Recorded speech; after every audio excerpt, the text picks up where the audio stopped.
Hello, my name is Eric Twachtman. This is Sanlando Sound Waves for week 41, day 205.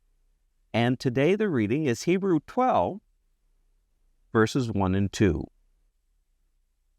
Therefore, since we have so great a cloud of witnesses surrounding us, let us also lay aside every encumbrance and the sin which so easily entangles us, and let us run with endurance the race that is set before us, fixing our eyes on Jesus, the author and perfecter of our faith, who for the joy set before him endured the cross, despising the shame, and has sat down at the right hand of the throne of God.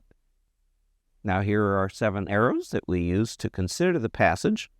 Number 1, what does the passage say?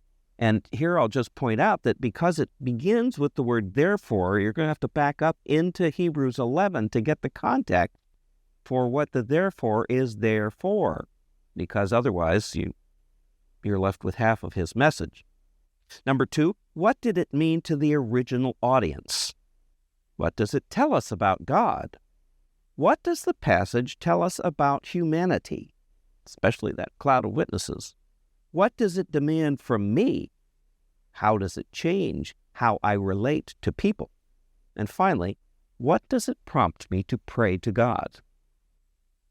And here's our devotional for day 205. The final chapters of the book of Hebrews describes the outcome of a life of faith for those who have trusted in Jesus' finished work. You probably noticed that God doesn't simply take his people to heaven once they're saved.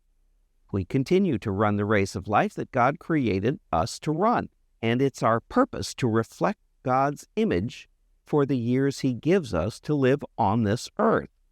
To do this, we are called to throw off the sin that slows us down and hinders our ability to run a race that is certainly going to be long and difficult. The author of Hebrews said the best way to run the race is to look to Jesus. He's the perfect example of someone who had a difficult race to run. His race led him straight to a brutal death on a Roman cross, but he went to the cross joyfully because he knew of the prize that was waiting for him.